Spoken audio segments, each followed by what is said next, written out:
Bonjour à tous les bons concitoyens qui restaient chez eux pour aider le système de santé à ne pas être débordé quand la bébite elle va faire son ravage, si toutefois elle l'a fait. Alors aujourd'hui, je vais vous présenter une troisième façon royale d'augmenter vos défenses immunitaires. Et c'est cultiver la paix d'esprit. Alors, cultiver la paix d'esprit parce que l'anxiété et le stress, la peur, diminuent les défenses immunitaires. Alors, je vais vous parler de la peur. Donc, il y a principalement deux types de peur. Il y a la peur primordiale et il y a la peur illusoire. La peur primordiale, c'est la peur qui enclenche les mécanismes de lutte ou fuite. C'est-à-dire que si vous vous promenez dans le bois et que vous croisez un grizzly affamé, alors votre corps va enclencher des mécanismes qui, au bout du compte, va produire du cortisol. Le cortisol, lui, il produit une résistance à toutes les autres hormones. Il bloque la digestion. Il fait en sorte que toute votre énergie est disponible pour fuir ou pour lutter contre le grizzly.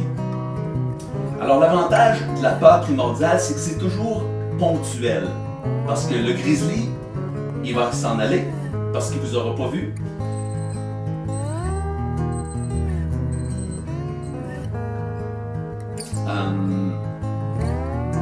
Donc, ouais, il va s'en aller parce qu'il ne vous aura pas vu. Il va vous attaquer et vous allez réussir à vous défendre en lui donnant un gros coup de roche sur le nez. Il va se sauver ou il va vous tuer. D'une façon ou d'une autre, ça ne dure jamais longtemps. C'est ponctuel. Et la caractéristique première de la peur originelle, la peur saine, c'est que c'est toujours face à quelque chose qui est réel, dans la réalité du maintenant. Alors maintenant, la peur illusoire, c'est une peur qui provient d'une construction mentale. Donc pour reprendre l'exemple du grizzly, vous vous imaginez que peut-être il pourrait y avoir un cirque qui est passé dans votre village et qui ont perdu leur grizzly, qui est très en colère parce qu'il ne voulait pas être dans le cirque. Puis, ça se pourrait qu'il soit juste en face de votre porte. Et si vous croyez votre scénario mental, vous allez enclencher les mêmes réactions que si vous rencontriez un grizzly dans le bois. On appelle ça de l'anxiété. Et le problème avec ça, c'est que vous pouvez vous faire croire toute la journée, toute la nuit, que le grizzly, il va arriver. Alors, votre cortisol baissera jamais. Et ça va induire une résistance à toutes les autres hormones. Ça va faire en sorte que votre digestion va être affaiblie.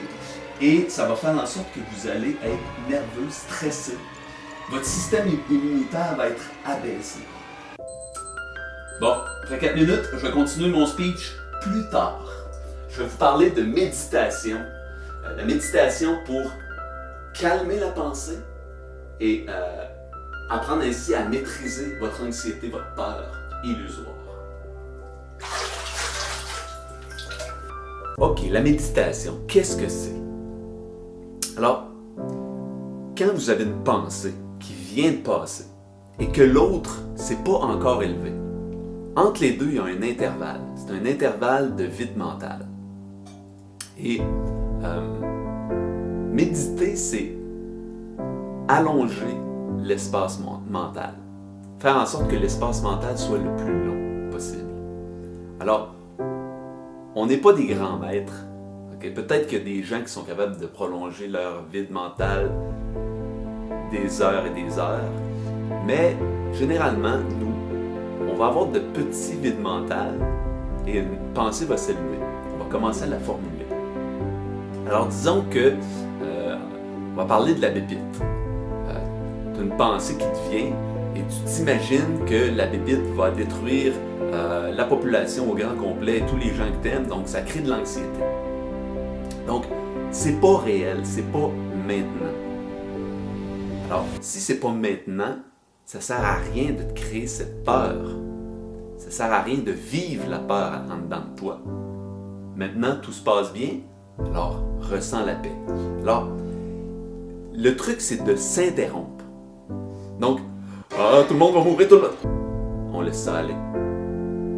On attend. Une autre pensée va venir. Peut-être que ça va être encore une pensée anxiogène. Oui, mais si finalement ça arrive, on laisse ça aller. Jusqu'à temps qu'il y ait une autre pensée qui s'élève. Alors, plus on reste longtemps dans un vide mental, plus on est conscient. Et plus on ressent une paix et une joie de vivre. En fait, les gens heureux, les gens qui ont de la joie de vivre, c'est des gens qui ont une pensée qui est légère et espacée. Pas toujours en train de ruminer des pensées. Alors, méditer, c'est comme faire un entraînement physique. On va au gym pour faire forcer nos muscles pour que quand ensuite on ait à utiliser nos muscles, notre physique, ça soit plus facile, qu'on soit plus efficace. Mais méditer, c'est entraîner son esprit à s'arrêter pour que quand on arrive dans une situation anxiogène, on soit capable de laisser passer, de recentrer sur l'instant présent, sur la conscience vide de pensée, vide de peur,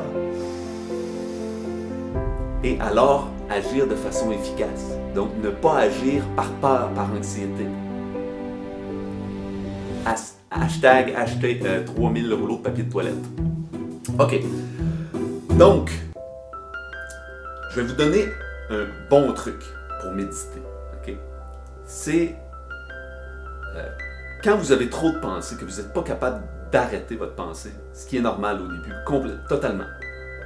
Le truc, c'est de s'affirmer des pensées, puis de les formuler à haute voix si on est tout seul, ou dans sa tête. Alors, si par exemple, je me fais de l'anxiété par rapport à la bébite qui s'en vient, je vais affirmer quelque chose qui va contrecarrer cette pensée, cette peur-là. Alors, je vais affirmer par exemple, tout se passe très bien. Les instances gouvernementales gèrent parfaitement la crise et on passe à travers de façon parfaite. Et je vais pouvoir affirmer cette pensée-là encore et encore. Et chaque fois qu'une pensée d'anxiété vient, je la laisse aller et j'affirme ma pensée puissante qui, elle, va plutôt créer une paix d'esprit. Alors, vous allez chasser l'anxiété, vous allez apprendre à maîtriser votre esprit et vous allez, par le même fait, améliorer vos défenses immunitaires. Et quand la bébite va arriver, avec un système immunitaire solide, vous allez avoir pas mal plus de chances d'être parmi les 70% qui ne la sentiront pas et qui vont laisser le système de santé à ceux qui en auront réellement besoin.